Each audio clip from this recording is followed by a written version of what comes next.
Amid escalating fears of a conflict with Iran, the U.S. Air Force Global Strike Command has made a major announcement. The command said that it is prepared to load additional warheads onto Minuteman III intercontinental ballistic missiles, according to the war zone. The United States also intends to restore full nuclear capability to its entire fleet of B-52 bombers if the situation demands, the war zone reported.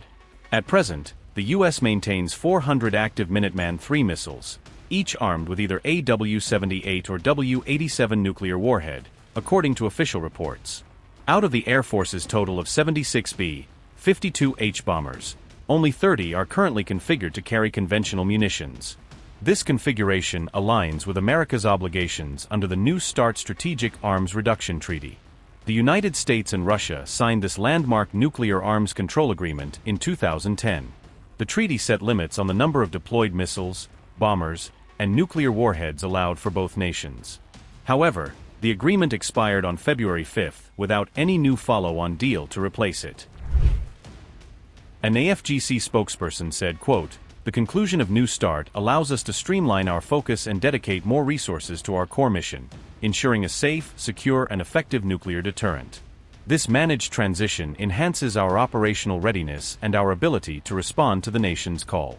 Although we will not comment on the posturing of our forces, Air Force Global Strike Command both maintains the capability and training to MIRV the Minuteman III ICBM force and convert its entire B-52 fleet into dual-capable long-range strike platforms if directed by the President. Historically, the Minuteman III missiles were initially deployed in 1970, each carrying 3 W-78 warheads. Reports suggest that each of those warheads had an explosive yield of approximately 335 kilotons. The U.S. B-52 bomber fleet is also undergoing major modernization, including the installation of new engines and upgraded radar systems.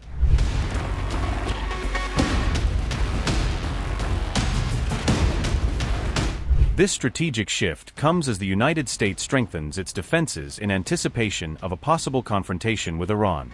Reports indicate that Washington has ordered the deployment of the USS Gerald R. Ford aircraft carrier to the Middle East region.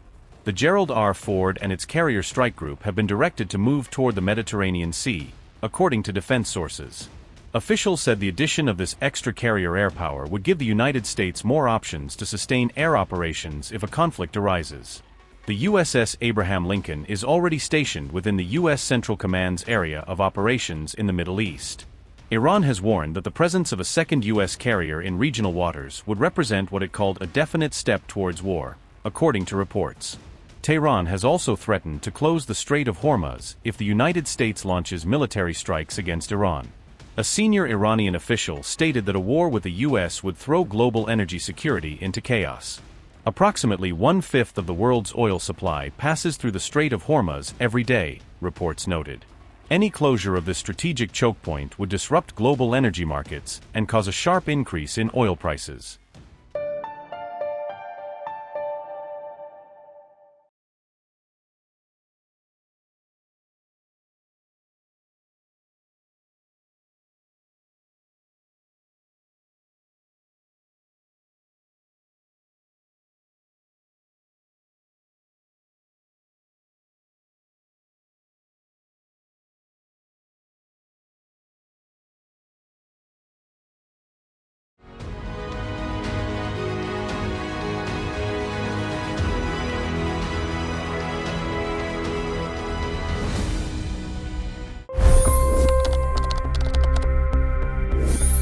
$25 crore गरीब गरीबी को परास्त करके बाहर निकले।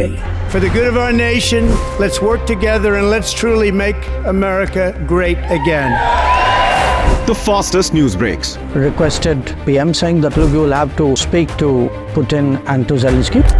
The biggest news makers. The relationship with India is probably the most important bilateral relationship the U.S. will have for the rest of this century. The capital delivered quite an election result today. Expert analysis. The million-dollar question today is how to stop this dance of death. Ground reports. I'm standing at the crossroad of the Kumbh Mela. Behind me are more than 100 entry ghats. Long-form interviews. Exclusionary politics is reflected in Manipur case as well. You don't bother because this is a small state. Deep dive into burning issues. It's often said DRC could be the richest country in the whole world. It's because of what sits underneath. Why exactly did the US topple the Sheikh Hasina government? HT videos. We don't just break news, we break it down.